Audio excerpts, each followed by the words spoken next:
आज मी तुम्हाला एक विशेष माहिती देणार आहे। बऱ्याच वेळेस काय होतं की आपले जे मनगट आहेत, हे मनगटाचे जे सांधे आहेत, या सांध्यामध्ये बऱ्याच वेळेस वेदना होतात।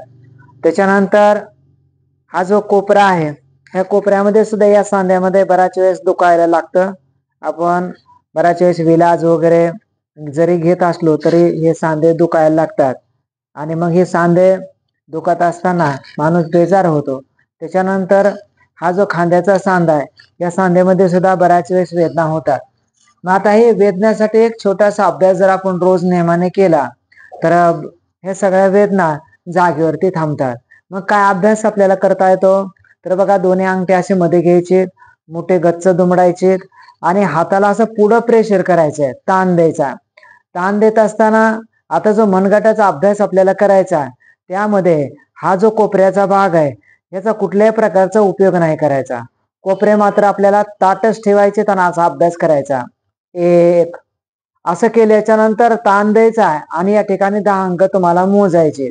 1 2 3 4 5 6 7 8 9 10। मग परत मुठी ह्या आतल्या बाजूला, कोपऱ्याचा वापर नाही करायचा, फक्त मनगटाचा वापर। परत ताण द्यायचा आणि परत 10 अंक मोजायचे। 1 2 3 4 5 6 7 8 9 10। तर हा अभ्यास करत असताना तर डावीकडे 5 वेळेस अभ्यास करा, उजवीकडे 5 वेळेस अभ्यास करा। त्याच्यानंतर दुसरा अभ्यास, परत मनगट असे खाली घ्यायचे, ताण द्यायचा, परत 10 अंक आपल्याला मोजायचे, हा पण 5 वेळेस अभ्यास करायचा। त्याच्यानंतर परत मनगट असे वर करायचे आणि 10 अंक मोजायचे आणि 10 अंक मोजल्याच्या नंतर 5-5 वेळेस अभ्यास करायचा, खाली 5 वेळेस, वरी 5 वेळेस, त्याच्यानंतर डावीकडे 5 वेळेस, उजवीकडे 5 वेळेस, हा अभ्यास आपल्याला करायचा।